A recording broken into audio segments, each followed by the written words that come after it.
Hola. Qué placer. Igualmente estar con ustedes. Muchas gracias por esta posibilidad. Vamos a celebrarlo como corresponde. ¿Lo ves sonreír, Alfredo? Sí. Gracias. Sí. Bueno, Santiago, de verdad, como te decía, es un verdadero placer, un verdadero gusto.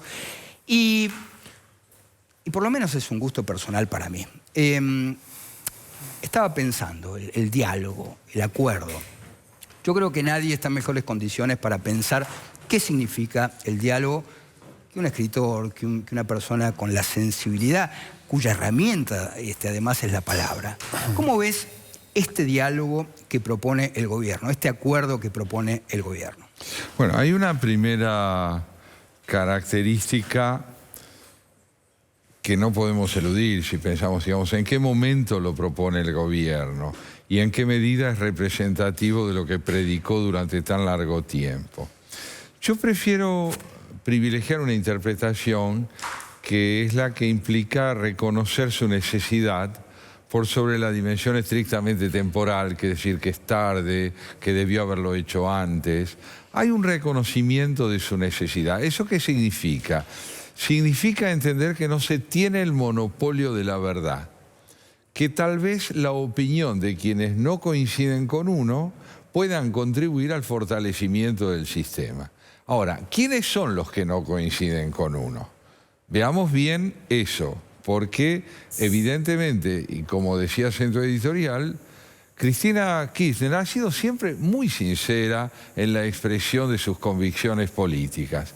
Desde el momento en que se niega a entregarle los atributos del mando al presidente, hasta el momento en el cual considera que los puntos que cabe discutir no merecen ser discutidos porque no ofrecen ningún margen de interlocución y traicionan los ideales políticos que ella tiene, está expresando un concepto de la palabra, que es la dimensión monológica de la palabra como monólogo, la palabra como expresión de un pensamiento excluyente de todo punto de vista ajeno al suyo. ¿Es esto nuevo? No. Es coherente, siempre ha sido así. Ella no ha innovado en este sentido y ha sido siempre consecuente. Ahora bien, la convocatoria en sí misma me parece que ofrece un flanco interesante, a mi modo de ver, que es poner a disposición de interlocutores que no participan de las ideas del gobierno, la discusión de ideas del gobierno. Bien. La discusión de ideas del gobierno. Es un gesto de civilidad que implica incluso el riesgo de que el acuerdo se alcance a expensas de muchos de los puntos de vista del gobierno. Porque convengamos que un diálogo, es decir, una razón compartida, implica que acaso para poder alcanzar un consenso haya que renunciar a muchas de las cosas que unilateralmente se creen, en favor de un acuerdo. Un acuerdo implica siempre, lo sabemos, una claudicación de la certeza. Qué buena frase. ¿No es cierto? Ahora, yo estaba pensando, esto está bien, uno piensa en el diálogo entre personas y personajes de la política. Ahora yo me preguntaba, y esto es algo que yo te escuché decir a vos, que tiene que ver con la relación de los gobiernos con la gente. Yo no sé hasta qué punto este diálogo no tiene como verdadero interlocutor, como último interlocutor, al público, a la gente. Yo no sé si es una manera, digamos, un poquito elusiva de hablar con el público, porque no sé muy bien a quién está dirigido este diálogo. Entonces, yo te escuchaba decir que la relación de un gobierno con el pueblo, con la gente, con sus representados, no tiene que ver ni con una relación de paternidad, ni con una relación de amor, ni con una relación que es afectiva. ¿Cómo considerás vos que tendría que ser ese diálogo del gobierno, ya no con sus colegas, con los políticos, sino con la gente, con el pueblo? Bueno, yo recordás muy bien lo que he dicho y lo que creo profundamente. Creo que un gobierno tiene que evidenciarle a la población a la que representa, es decir, a la ciudadanía, que ha comprendido profundamente sus padecimientos y sus expectativas. Hay expectativas que este gobierno ha satisfecho, por ejemplo, la idea de que es posible encaminarse a través de cambios estructurales hacia un porvenir republicano mejor. Pero disociar esa idea de la atención de los problemas del presente implica que esos objetivos de mediano y largo plazo pierdan credibilidad, porque el padecimiento apremia el entendimiento de la gente. Lo apremia, lo acosa, le exige una respuesta que no ha escuchado. Entonces me parece a mí que tenemos este panorama, a ver cómo lo ves vos. Yo creo que detrás de la baña hay un peronismo que no reconoce su pasado, es decir, su responsabilidad en la producción de muchos de los males que hoy padece la Argentina. Y detrás de Macri tenemos todo un movimiento, representado sin duda también por el presidente, que nos propone un porvenir que no alcanza a comprender del todo su presente. Entonces hay un peronismo que no quiere hacerse cargo de su pasado, porque no se siente responsable de la producción de muchos de los males de hoy. Y tenemos un gobierno que no termina de entender cómo resolver el dilema de la disyuntiva, de la disyunción entre presente y futuro. Nos señala un camino que estructuralmente puede ser muy positivo, pero hay un apremio por parte de la gente que no ha sabido resolver. Ahora, lo maravilloso de conversar de estas cosas es que uno tiene la impresión a veces de que está asfixiado por la coyuntura. Y lo que tiene tu mirada, tu punto de vista, es que va más allá. Yo en ese sentido te pregunto, y te lo pregunto desde un punto de vista más existencial que político, ¿no? Que claro. Es esa arista que más me gusta escucharte. ¿Sos optimista? ¿Cómo ves el futuro del país desde una perspectiva mucho más amplia que la coyuntura política? Bueno, quiero decirte que yo soy un discípulo de Albert Camus. ¿Eso qué quiere decir? Eso quiere decir que nosotros tenemos el deber de trabajar por el porvenir, por un porvenir mejor, independientemente de que las dificultades puedan ser agobiantes. Vos sabés que cuando Alfonsín asumió la presidencia, antes de asumirla formalmente, invitó a un grupo de escritores al hotel donde se hospedaba en Buenos Aires, y fuimos un grupo de nosotros, presididos por Jorge Luis Borges, que encabezaba al grupo que allí estábamos, apoyado en su bastón, y ante nosotros estaba el presidente, es decir, en un encuentro entre Homero y Pericles.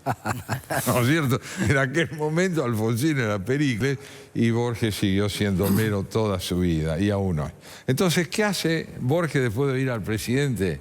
Le dice, con su voz vacilante y sus ideas diáfanas: señor presidente, usted nos ha devuelto el deber de la esperanza. Maravilloso.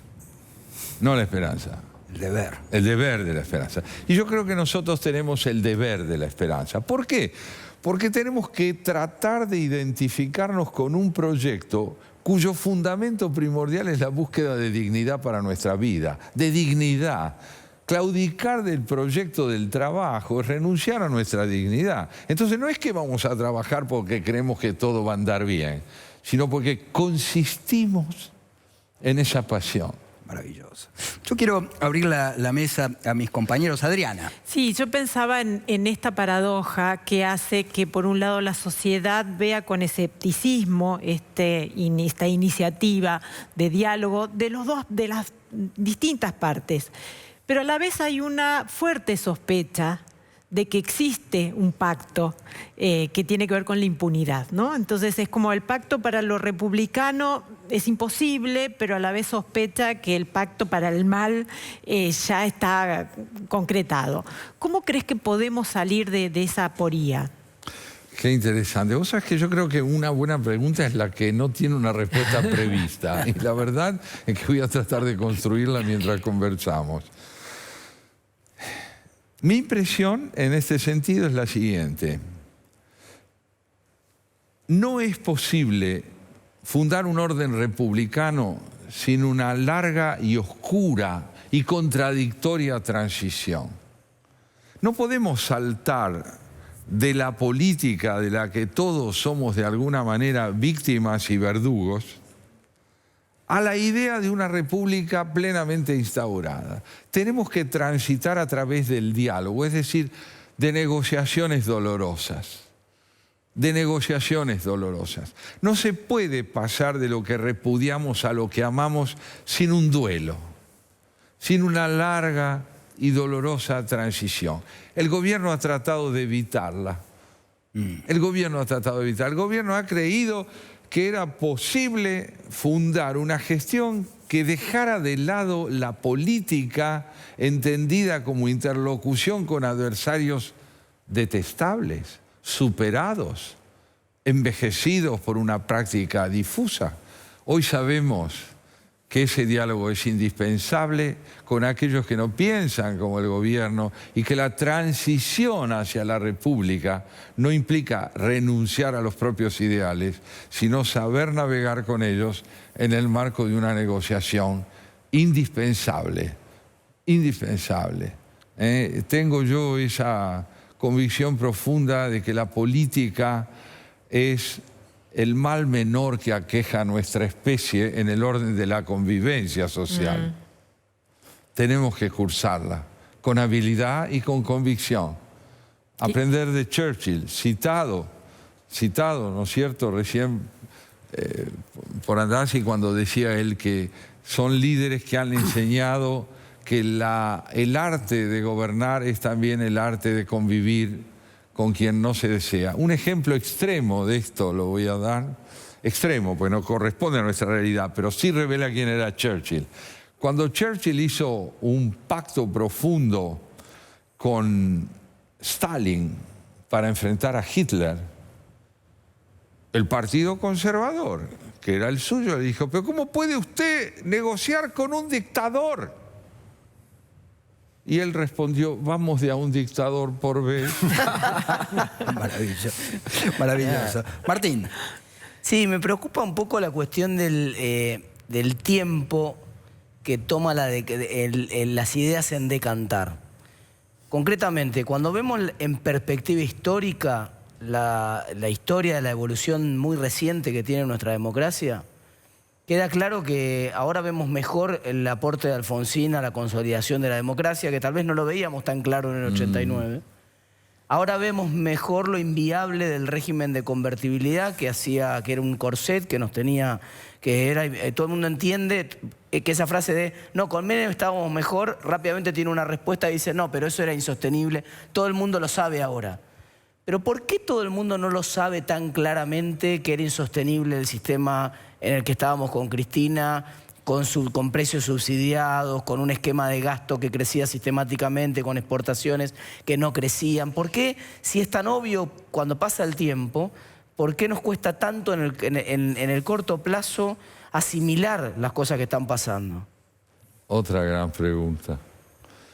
Yo creo que la Argentina es hija de un concepto muy estrecho del tiempo. Somos hijos de la actualidad. Fíjate vos, yo a veces pienso desde mi perspectiva, ¿cómo se funda una vida sólida? Viniendo desde el futuro hacia el presente, es decir, desde un proyecto hacia la actualidad donde debemos ejercer nuestros ideales y nuestras convicciones. Somos todos hijos de los proyectos que tenemos. Ser humano significa estar sostenido por un proyecto.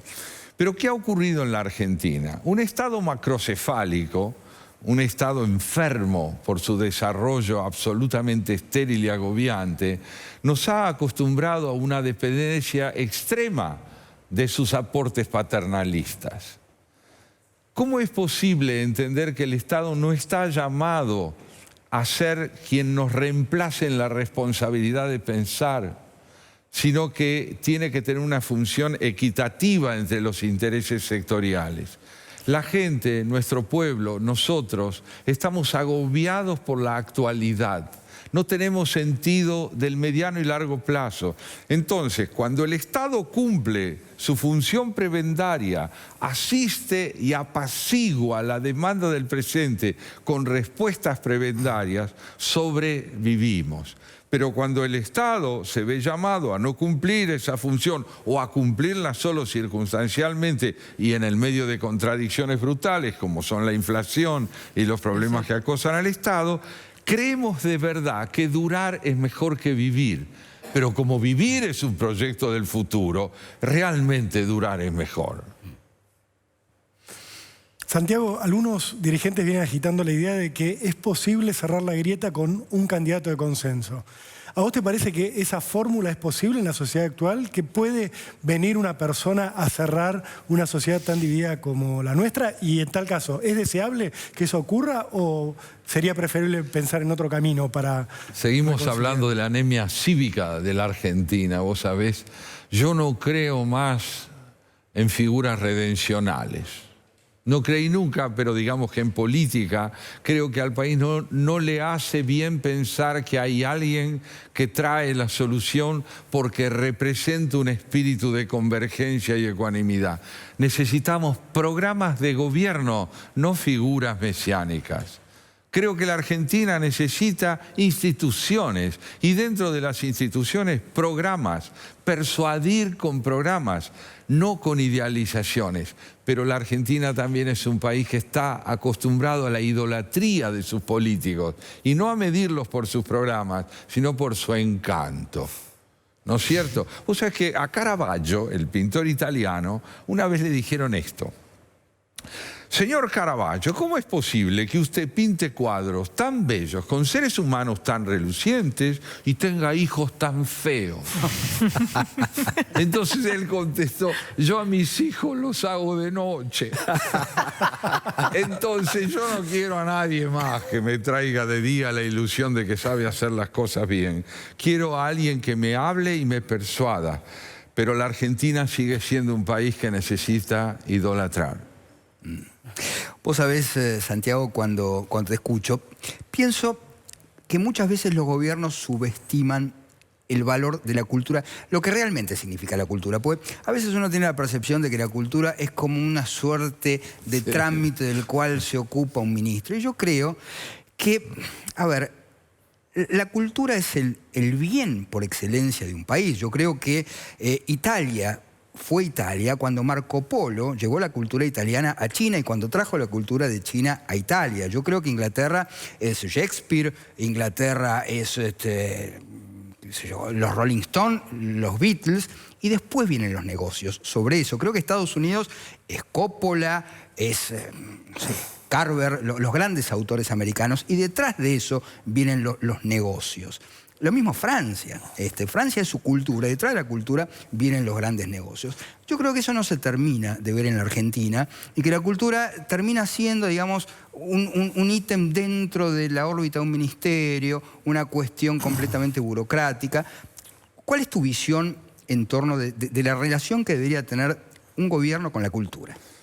Bueno, ante todo tal vez lo primero que te propondría o nos propondría es privilegiar la dimensión de la simultaneidad y no de la sucesión. Entonces no diría que primero debería venir los valores de la cultura entendida como producción creadora, de hondura de pensamiento, de creación literaria, estética o científica, y después los negocios. No, yo creo que una democracia cabal, una democracia republicana, produce fortalecimiento económico, pero entiende que su representación y su poder de persuasión requieren embajadores con mucha consistencia cultural. ¿Por qué? Porque son los que tienen el don auténtico de la conciencia de su pueblo en términos de identidad. Entonces, ¿qué es lo que me parece a mí que ocurre en Argentina?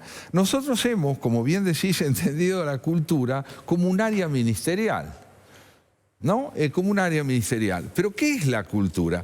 La cultura es el destino que corre la experiencia de un pueblo. El destino interpretativo que corre la experiencia de un pueblo en manos de sus creadores. Sus creadores son los que dicen de esa experiencia lo que ella enseña a discernir. Entonces, rehuir la cultura, malinterpretarla, entenderla como una actividad que llevan a cabo los violinistas, los poetas, los sociólogos, es no entender que la función primordial de la cultura es iluminar el significado de una experiencia para que esa experiencia se vuelva patrimonio consciente de esa sociedad.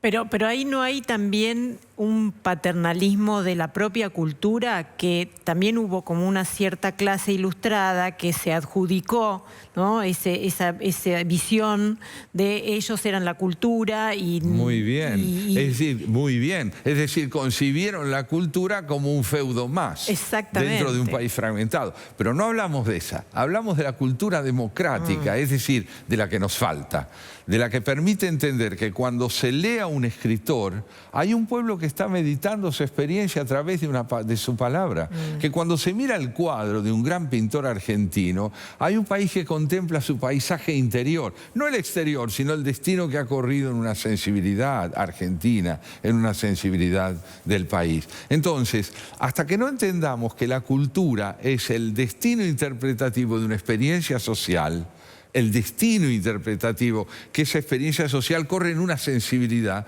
no entenderemos su función fundadora de identidad. Yo releía hace poco un gran poeta argentino, a Ricardo Molinari, inmenso poeta, autor de Odas a la Pampa, un hombre al que tuve la oportunidad de conocer. Y leyendo sus odas me daba cuenta que hablaba de nuestra sensibilidad, que llevaba a la palabra una experiencia de nuestra llanura, de nuestra pampa, de lo que tenemos nosotros de paisaje entendido como algo interiorizado por nuestra sensibilidad. ¿Y qué le debíamos entonces al poeta? No la admiración y el aplauso por su talento, sino la gratitud de dejarnos entrever quiénes somos. Para eso hace falta algo más que un ministro. Sí, pero además yo pensaba que los fundadores de este país fueron grandes intelectuales, fueron grandes escritores. Pienso en Moreno, pienso en Sarmiento, pienso en Mitre, pienso en Echeverría, efectivamente. Me parece que le está faltando a la Argentina. Bueno, ahora tenemos una gran escritora, ¿no? Que acaba de escribir una novela que le va a presentar en la Feria del Libro. Me refiero a ese libro que se llama Sinceramente, creo, una cosa por el estilo. Y claro,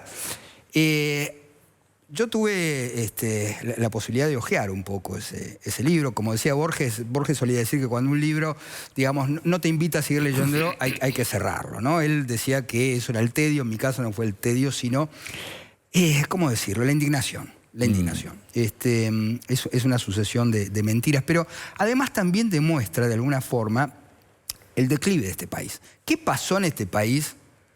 Que pasamos de un Sarmiento, con esa obra literaria fantástica, a Sinceramente. ¿Qué pasó en este país?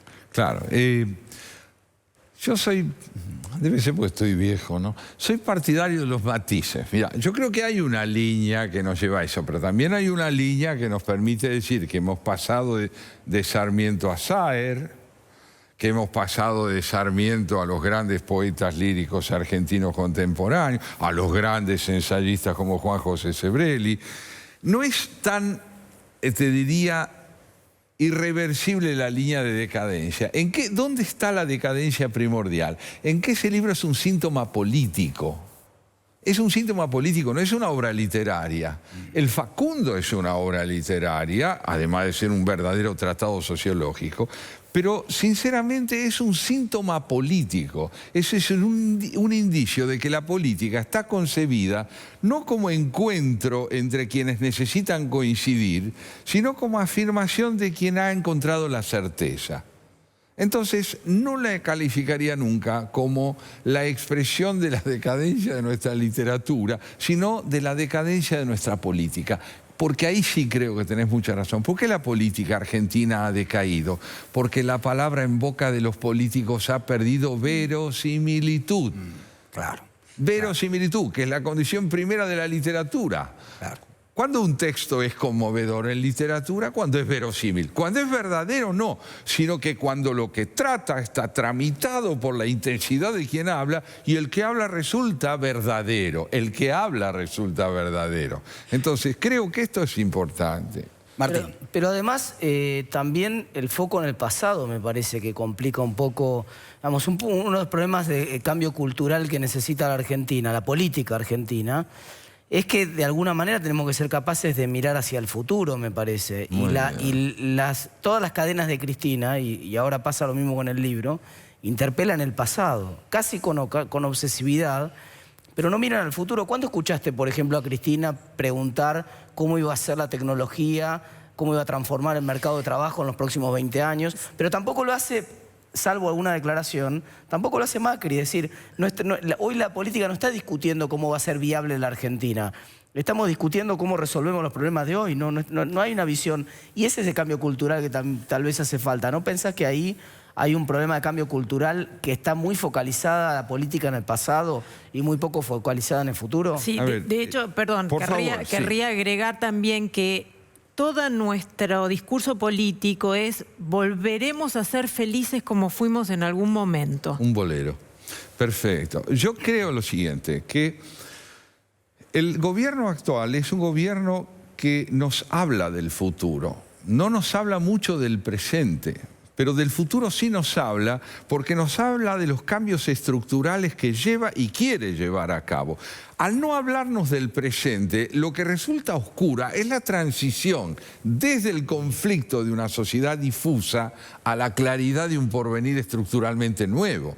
Eso es lo que yo no alcanzo a ver. Ahora, en el caso del populismo, del kirchnerismo, sí creo que el objetivo es la exaltación del pasado, que es el de los 15 años ya vividos, y la mitología de que hubo un país donde reinó la justicia, la equidad social y la solidaridad.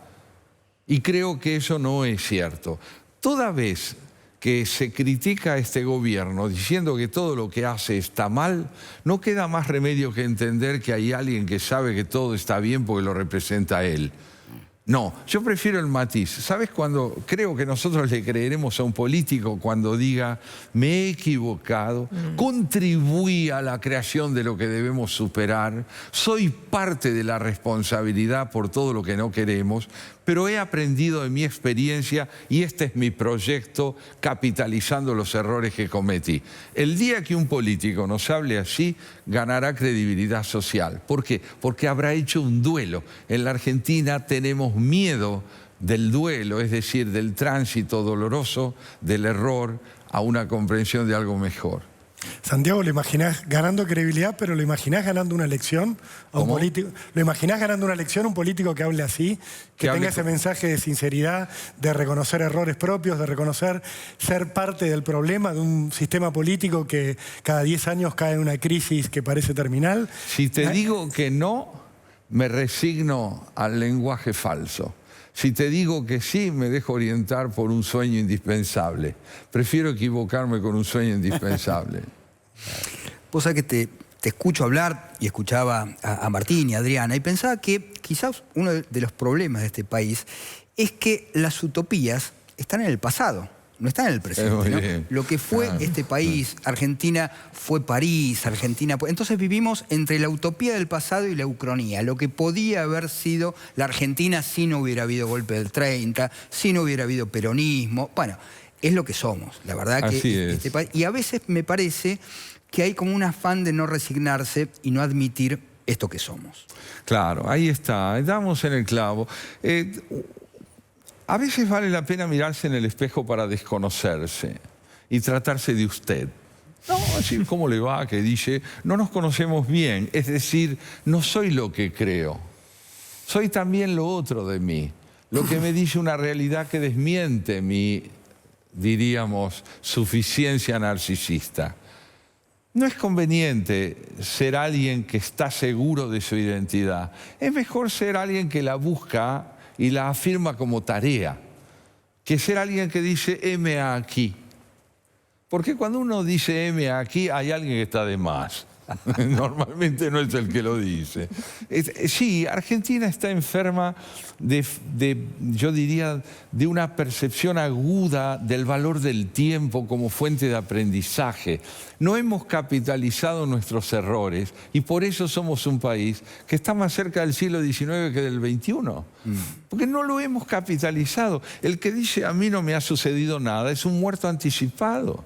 Y el que tiene un pasado real es el que ha logrado logrado que ese pasado sea fuente de aprendizaje. En la vida personal uno lo sabe. Un hombre interesante no es ni aquel que nunca ha cometido un error, ni aquel que pretende no cometerlo jamás. Es el que se arriesga a convivir en el esfuerzo de aprender, me parece. Vos sabés que yo te escucho hablar y percibo rápidamente que no sos concesivo con el público, que no le hablas, digo, al público para que lo entiendan y lo tratás como si fueran niños ni como fueran tontos. Y me parece que esa es una forma que debiera aprender la política, no subestimar a la gente, decirle las cosas como son. Creo que un gran error de este gobierno no fue tratar como adultos a sus representados y decirle, señores, el país que recibimos es una ruina. Una ruina. Entonces yo percibo cierto infantilismo, cierta relación. Yo por eso te preguntaba antes la relación que tiene que tener un gobierno con sus representados. Sí. Me parece que a veces la gente no se anima, los políticos no se animan.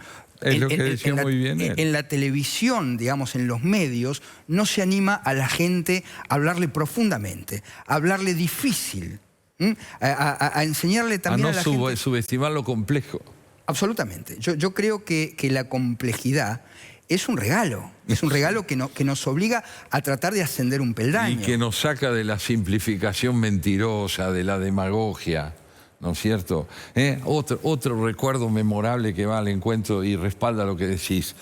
Dos heterónimos de Fernando Pessoa, es decir, dos poetas creados por él como interlocutores, se encuentran cierta vez y el discípulo le dice a su maestro, maestro, ¿está usted contento consigo mismo? Y el maestro le responde, no, estoy contento. Consigo mismo, no sé si le suena, pero es que este es el punto. Es autor Herminio Iglesias. El doctor Herminio Iglesias, gran lector de poesía. Yo lo que creo es que efectivamente lo que el país necesita es respeto por la ciudadanía y el derecho que un político tiene de compartir con su pueblo el dolor de tantas repeticiones, de tanta monotonía, de tanta falta de ideas, el coraje de saber decirle a la gente, he comprendido que somos todos víctimas de simplificaciones horrorosas, de consignas que nos sirven para aprender. ¿Por qué tenemos una educación como la que tenemos? La tenemos porque hemos concebido la educación como una tentativa de responder a la coyuntura, como decía Tetaz, de salir simplemente de la inmediatez. Recuerdo un ministro de Educación que decía, bueno, es preferible que los chicos estén en la escuela a que anden por la calle cometiendo delitos y tomando droga. Bueno, digamos entonces, las escuelas tienen que ser centros asistenciales porque el país no ha sabido tener un proyecto de educación y yo como ministro de Educación no puedo plantear la verdad de que no podemos tener un proyecto de educación. Hagamos centros asistenciales. Santiago, volviendo al comienzo, el diálogo, los acuerdos. Yo creo, como decía en la columna inicial, que son necesarios. No sé si este es el tono, no sé si esta es la prosa, digamos, para mantener un acuerdo o un diálogo. Ahora, te pregunto por esto porque realmente a mí esto me obsesiona. Me parece que el problema fundacional de este país es que nunca nos hemos entendido. No nos hemos entendido. Y creo que parte de ese malentendido viene de la imposibilidad de generar interlocutores. Por ejemplo, lo decía al comienzo en la columna, me parece que el gobierno cometió a mi juicio el error imperdonable de confrontar el monstruo, confrontar, digamos, con una entidad política que estaba, a mi juicio, condenada a la extinción. Y prefirió mantenerlo con vida, insuflarle aliento. ¿Cómo imaginás que podía haber sido el diálogo del gobierno desde el principio con la oposición? Bueno, el gobierno tiene, desde mi punto de vista, algunas figuras verdaderamente auspiciosas porque significan un concepto de la política realmente sensible al presente, realmente sensible a lo complejo. El ministro del Interior, por ejemplo, es un hombre al que yo valoro, y lo digo claramente. Por supuesto, la gobernadora de la provincia de Buenos Aires me parece una persona con una extraordinaria percepción de los dilemas que tiene este país. Me parece que las figuras del peronismo que integraron el gobierno y que aún la integran, que son grandes buscadores de interlocución y que no fueron oídos debidamente en su momento, son también figuras que hoy están recobrando un protagonismo importante como proveedores de ideas desoídas. Creo que si el gobierno desde un comienzo hubiera admitido que su victoria era un desafío y no una consagración, tal vez hubiéramos podido escuchar lo que tantos de nosotros queríamos: lúcida modestia y franqueza en la comunicación de un desastre que me parece que hubiera requerido una lectura de algo que dijo Adenauer cuando asumió la conducción del Estado alemán después de la Segunda Guerra. Dijo Adenauer. Digo porque si se lo hubiera leer es razonablemente interesante. Dijo Adenauer, dirigiéndose al pueblo alemán: conciudadanos, las fuerzas aliadas han derrotado al nazismo. Nosotros los alemanes no. Para poder derrotarlo, para poder extraerlo de nuestra cultura, de nuestra vida cotidiana, del lenguaje, de nuestra concepción del tiempo, necesitamos décadas que permitan entender lo que se ha hecho de nosotros y lo que nosotros contribuimos a hacer de nosotros. Si ustedes están dispuestos a ese esfuerzo, que tiene sentido, aunque no conozcamos el desenlace, la derrota del nazismo no será solo de los aliados. Maravilloso, maravilloso. ¿Qué sentimos nosotros cuando oímos a un hombre que nos habla así? ¿Qué le creemos? Porque mi dolor tiene lugar. Tiene lugar. Entonces, donde mi dolor tiene lugar, yo creo. Donde mi dolor está subestimado o sobreestimado, yo no creo. Y entonces le pido a la política que renazca. Santiago, yo no sabes cuánto te agradezco en nombre de quienes están del otro lado de la cámara, porque de verdad que es infrecuente que alguien nos hable con tanta sensibilidad, con tanta inteligencia y con tanta claridad. Yo de verdad te lo agradezco. Yo te agradezco y valoro lo que me decís porque te creo, ¿ves? Sos un hombre al que le creo y le creo como autor, además. Te voy a despedir con un abrazo como corresponde. Sí, cómo no. Muchas gracias. Gracias, Santiago. Muchas gracias a vos. Y gracias a ustedes, porque saben preguntar. Gracias, muchas gracias. Gracias. Hasta pronto.